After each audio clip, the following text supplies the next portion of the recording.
Hey, how you doing? This is RJ. I did a video probably about 8 months ago now where I talked about the fact that I firmly believed that the next target of the comic industry to blame for the fall in comic sales will be the comic shops themselves.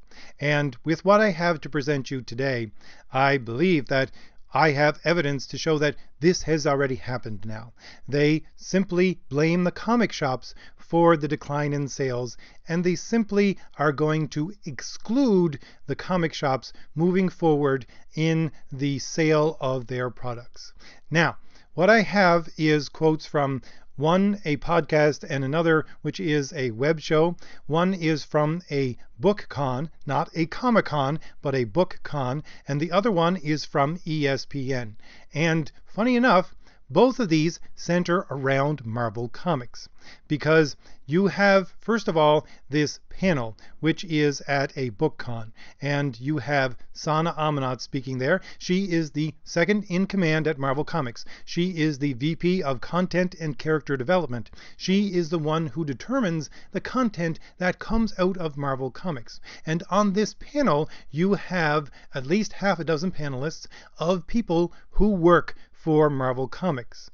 The most notable being, of course, Sana Amanat and Stephen Wacker, who is the person who brought Sana Amanat up through the ranks of Marvel Comics.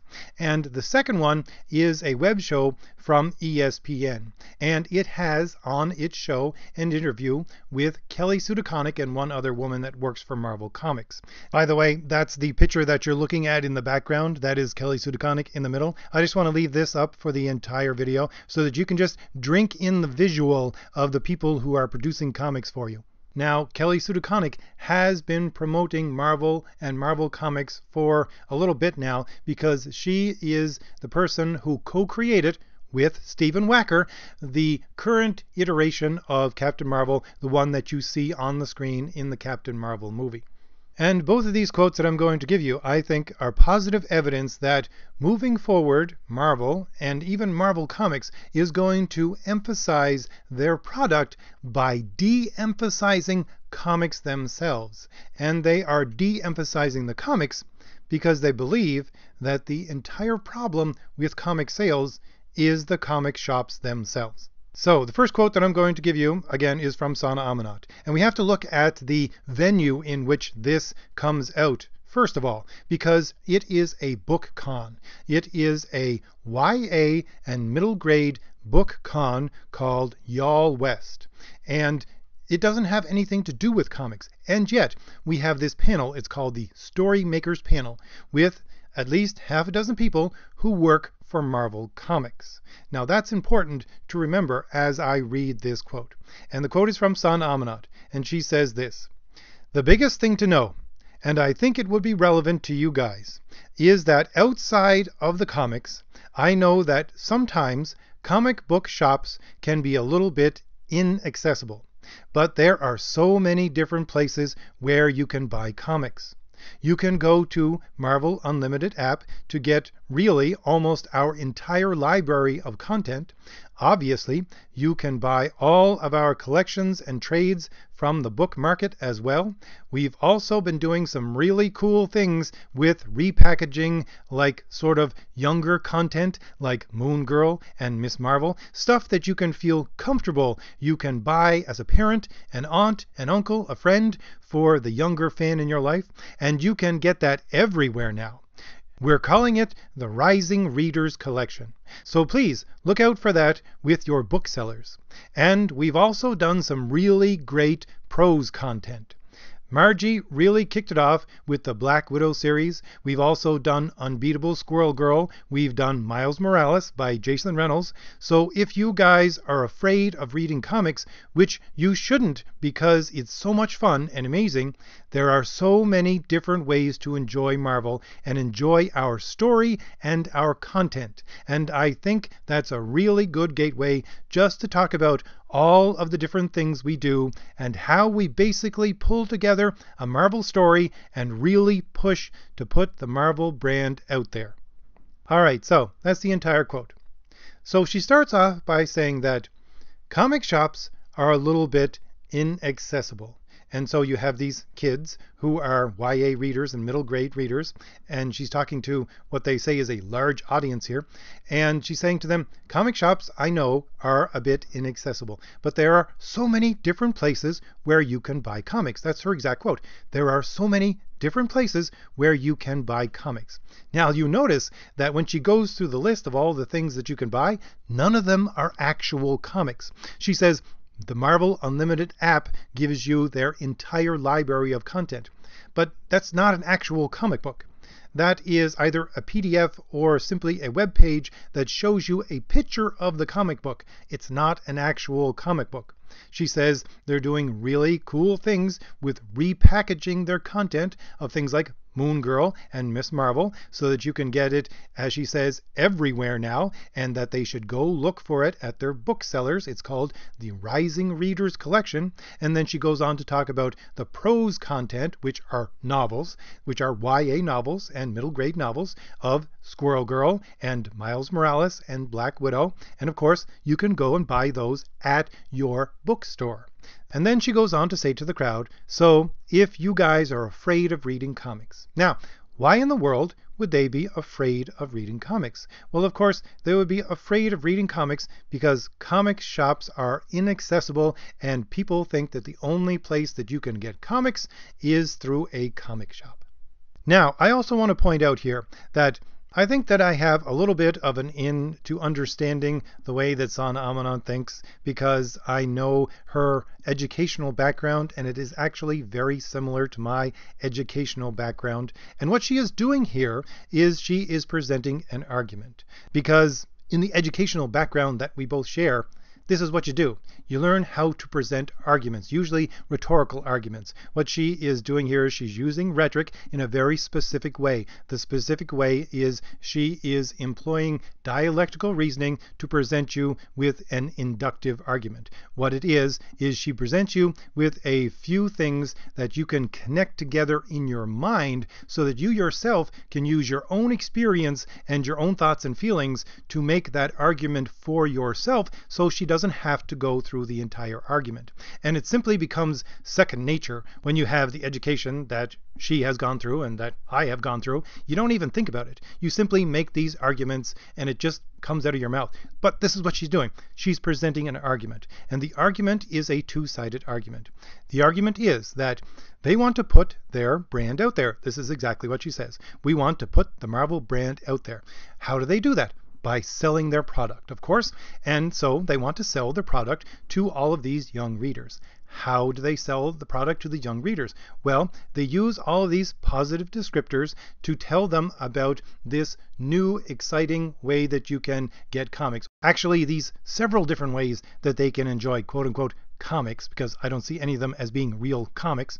And they're all using these positive descriptors. As she says, they're cool, they're new, they're exciting. So she gives them all of these positive descriptors for these new products that they're trying to sell them.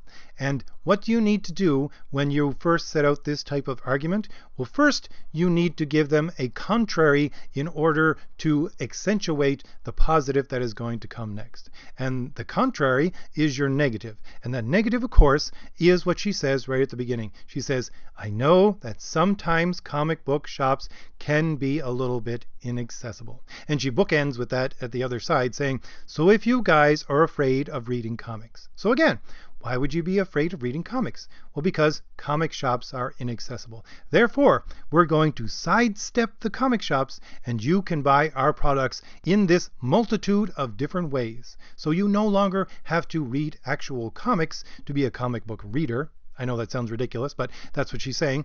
And you certainly no longer have to go to a comic shop in order to get them. Now, let's move on to the second quote that I have from the ESPN webcast. It's actually WESPN, so it's the women's section of ESPN. They're doing this interview with Kelsey DeConnick and another woman from Marvel Comics. And the host begins by asking the two of them about the Captain Marvel movie and its success. And she's talking to the other woman for a second, saying, when you have a success like this, the Captain Marvel movie, does it change at all what you do moving forward. So she's basically asking, when you have a success like the Captain Marvel movie, does that change how you produce comics? And the woman's answer is actually, no, it doesn't. She says, delightfully, it feels par for the course. And she talks in a very positive way about her experience at Marvel Comics and how they listen to people's ideas and how they try to engage with everybody. And she's very positive about Marvel Comics. And this just confuses the host. You can see it on her face. By the way, both of these podcasts and this interview, the link is in the description for both of them if you want to go see them. And you can see this confused look on the host's face. And so she replies with this confused look on her face, and she says, so do we just have the wrong idea about comic book? And then she's flustered for a second, and she says, I'm not deep into this stuff, and it feels like you guys either happened upon an idealistic situation, which is quite possible, or that maybe the purveyors of the content are quite different from the creators. And then Kelsey DeConnick takes over the conversation, and she says, who are we talking about when we say purveyors? And the host says, well, for a while, it felt like it was like people were complaining that the boobs aren't big enough, or why is she wearing pants? And then Kelsey DeConnick responds, and she gives this long response. She says, oh, I still get those letters. Yeah, there's very different. And then she trails off, and then she starts again and says, there's crossover, certainly, but when we're talking about the traditional comic book community, it predates the MCU, and it's characterized by, well, people think of it as a boys' club. That's actually a relatively recent development in our history. But memories are short. There was a comic called Calling All Girls from the 40s through the 60s, I believe. It had a circulation of 500,000 copies a month, and it was comics for girls. So girls have always read comics. And then she gets sidetracked into this other conversation, which I'll probably do an entire other video on. And then she continues with this train of thought and says, there was a thing that happened in the 1980s where comics went from public spaces. Comics used to be available everywhere. They used to be available in grocery stores, in 7-Elevens, and they were in public spaces, and everyone would pick up one occasionally. And then, in the 1980s, there was the rise of what is called the direct market, and comic books went into private spaces, and they went into comic book stores. And a lot of those comic book stores were started by comic book collectors, a lot in California, a lot of whom were men. And the gatekeeping sort of began. And then, around the same time, targeted marketing were focusing on selling toys, and they figured out that, oh, if you market it to boys, girls will play with those toys, or buy those things as well. But if you market to girls, because girls are lower in status, boys won't buy those things. So your marketing dollar is better spent marketing to boys. You get more bang for your buck. So women and girls were actively pushed out of comics.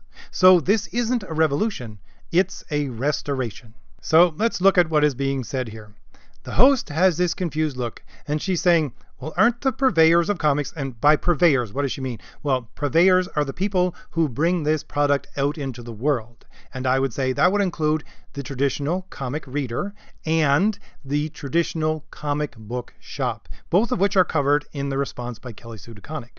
These are the people who brought comics into the mainstream, into the consciousness of society. So the people who brought it out into the world, the purveyors. So this host, she's confused about Marvel Comics and how it can be so progressive, because obviously the purveyors, the people who are traditional comic readers, and the comic shops are filled with people who complain that the boob size of the women isn't big enough, and that women are wearing pants. Why are they wearing pants? This is the exact thing that she says. So she's confused and saying that, aren't traditional comic buyers and the traditional comic shop, aren't they just full of misogynists? How do you have such a quote-unquote progressive mindset over at Marvel Comics when the people who read comics and people who sell comics are simply a bunch of misogynists?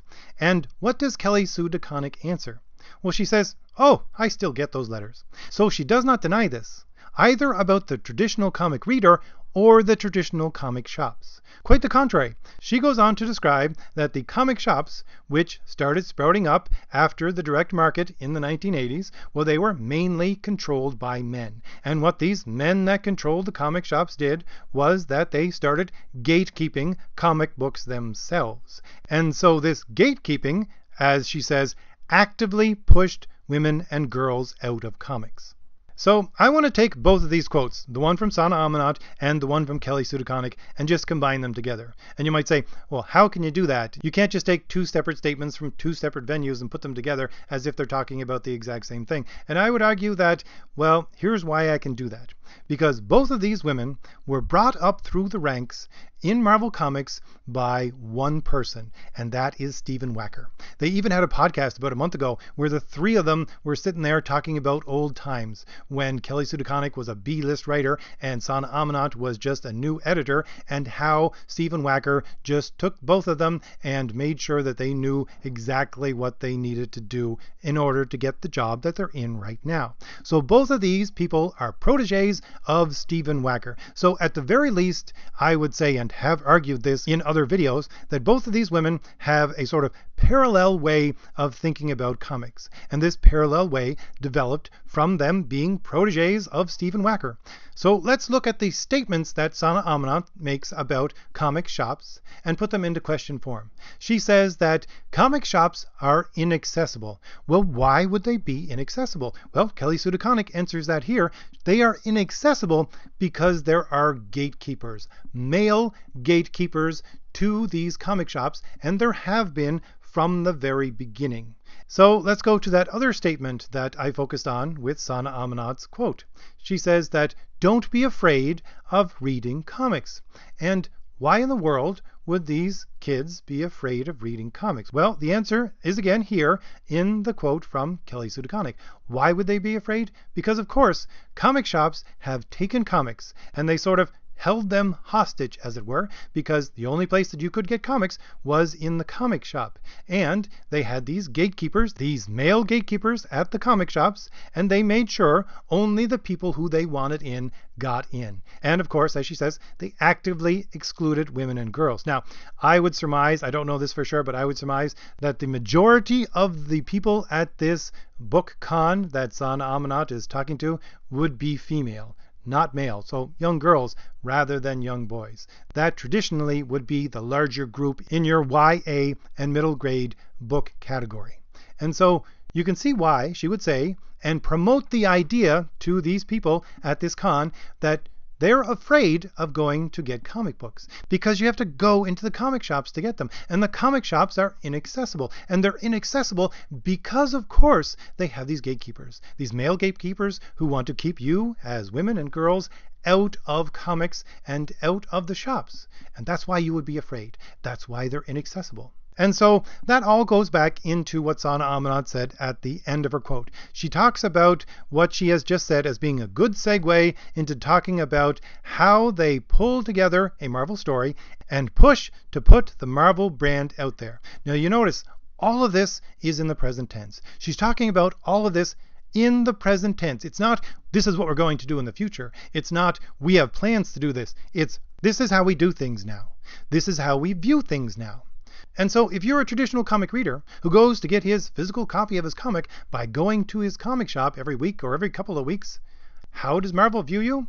Well, they view you as a misogynist who goes to this boys club that has a gatekeeper to keep girls out, and that's where you go and get your product. So really, they don't want you as their customer anymore.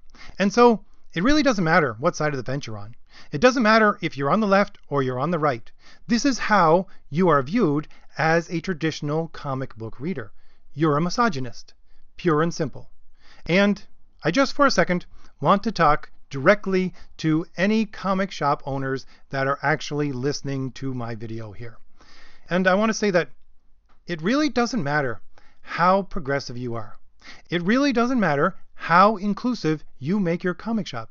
And it really doesn't matter how many hours you spend online arguing with people from Comicsgate, calling them bigots, calling them haters, calling them anything else, or simply disagreeing with them. It doesn't matter. None of that matters. Why?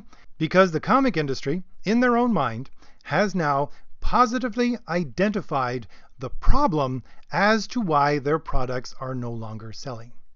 And you, the comic book shop owner, and the comic shops themselves are that problem. So, if I've given you anything new to think about, hit like, hit the shield in the lower right-hand corner of your screen to subscribe, and leave me a comment. Tell me what you think about all this. All right, I'll see you later. Bye.